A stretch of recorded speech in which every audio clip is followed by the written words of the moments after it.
இவர் வந்து சீமான் அவர்கள் வந்து அவர் பேசுறது இன்ஸ்பைரிங்காக இருக்கும். நிறைய விஷயங்கள் நான் வந்து ரீசெண்டாக கூட பார்த்தேன்.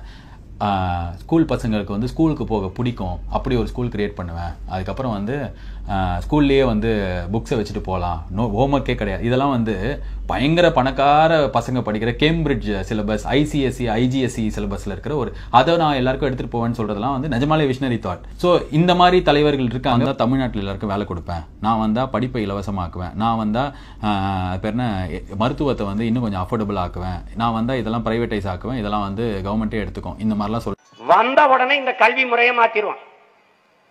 ஒரே ஒரு பாடம் தான் என் பிள்ளைகளுக்கு படிப்பு. காலையில போயிட்டு சாயந்தரம் வர்ற கதையெல்லாம் கிடையாது. 3 மணி நேரம் தான் பள்ளிக்கூடத்துல. வீட்டு பாடம்னு ஒன்னே இருக்காது, கிழிச்சு தூர போட்டுருவேன். ரேங்க் கார்டெல்லாம் கிடையாது, ஒன்னும் கிடையாது. என் பிள்ளைகளுக்கு கல்வி சுமை இல்லை, சுகம்னு ஆக்கிடுவேன். புத்தகம் பைக்கூடலாம் கிடையாது. நேரம் போக வேண்டியது அங்க பள்ளிக்கூடத்திலே அறைய வச்சிருவேன். அங்க யாருப்பா பழனிவேல்னு போட்டு அவன் புத்தகத்தை எல்லாத்தையும் உள்ள வச்சு சாவியை பூட்டிட்டு கையில் கொடுத்துட்டு வீட்டுக்கு போயிட்டு மறுபடியும் திறந்து படிச்சுக்க வேண்டியதான். அதான் வீட்டு பாடம் இல்லையே. பழனிவேலுக்கு என்னப்பா விருப்பம்? ஐயா எனக்கு ஓடுறது ரொம்ப பிடிக்குதியா, ஓடிக்கிட்டே இருயா, நாம பல உசேன் போல்ட்டை உருவாக்கும்யா. அப்படிதான் அன்னைக்கு சி தமிழ் நிகழ்ச்சியில பல தடவை நம்ம ரகமான பெருமையை எடுத்து உதாரணமா சொல்லியிருக்கான். அவர் உட்காந்து பேசிட்டு இருக்கும்போது அம்மையார் சுகாசினி கேட்கிறாங்க, நீங்க படிப்புல என்ன? நல்லா படிப்பேன், நல்லா தான் படிப்பேன் அப்படின்னு. மதிப்பெண்கள் நீங்க படிச்சு ஆனா பெரிய 100 மதிப்பெண்கள் 100க்கு 100 வாங்கிட்டாப்புல வாழ்க்கையில சாதிச்சிட முடியுமான்னு கேட்கிறாரு. அதுக்கு யார்ட்டையும் பதில் சாதிக்க முடியாது. இங்க ஒரு கல்வி முறை வச்சிருக்காங்க, என்ன தெரியுமில்ல? எந்த பள்ளிக்கூடம் ஆனாலும் எந்த கல்லூரி ஆனாலும் அதிக மதிப்பெண்கள் பெற்ற மாணவரையே படிக்க சேர்த்துக்கிறது. இப்படி உலகத்துல எங்கேயாவது ஒரு முட்டாள்தனமான கல்வி முறை எங்காவது இருக்கா பாருங்க. பள்ளி கல்லூரி என்பது படிக்க முடியாத படிக்காத மாணவர்களை படிக்க வைக்கிறது தான் பள்ளிக்கூடம். இவன் என்ன செய்யறான்? நல்லா படிச்சு 100க்கு 100 மதிப்பெண்கள் எவன் வாங்கினானோ அவனை என் பள்ளிக்கூடத்தில் சேருங்கிறான். எவ்வளவு மார்க்? 100க்கு 99. வா வா உனக்கு சீட்டு. இது எப்படி இருக்குன்னா, இப்ப நான் ஒரு மருத்துவர், டாக்டர். நான் டாக்டர், மருத்துவர்னா உங்களுக்கு குழம்பிடும். நான் டாக்டர்.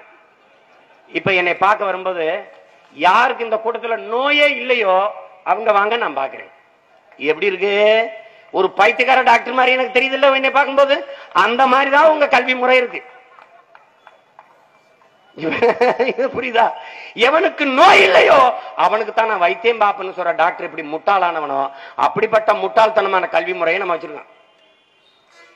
மனித அறிவை மதிப்பெண்களை வைத்து மதிப்பிடுகிற மடையர் கூட்டத்தில் வாழ்ந்து கொண்டிருக்கிறோம்.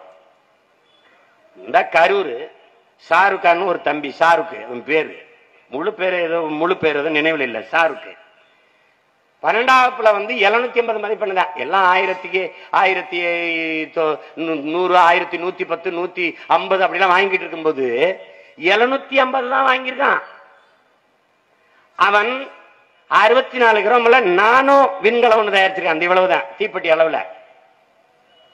அமெரிக்கா இருக்கு பாருங்க, நாசா, அது அவனுடைய விண்கலத்தை பாராட்டி அவனுடைய அறிவை பாராட்டி அவனை தூக்கிட்டு போய் அதை விண்ல பறக்க விட்டுச்சு. 750 மதிப்பெண் வாங்கினவன் உலக சிறந்த அறிவாளியா அறிஞனா விஞ்ஞானியா இருக்கான். சச்சின் டெண்டுல்கர் படிச்சானா பந்தா அடிச்சானா? தான் கேள்வி. சீமான் படிச்சதுக்கும் செய்யற வேலைக்கும் சம்பந்தம் இருக்கா? நான் படிச்சது பொருளாதாரம், பேசிக்கிட்டு இருக்கிறது என்ன? எதையோ ஒன்ன செய்ய வச்சு விட்டாங்க. இதுதான் பிரச்சனை. நான் சினிமா எடுக்க போனேன், அதுக்கு நான் படிச்சதுக்கும் சம்பந்தம் இல்லை. இப்ப செய்யற வேலைக்கு அறவே சம்பந்தம் இல்லை. இதை விளங்கிக் கொள்ளணும். கல்வி முறையை மாத்திரம், எல்லாத்தையும் மாத்திரம். தடம் பார்த்து நடப்பவன் மனிதன், தடம் பதித்து நடப்பவன் தான் மாமனிதன்.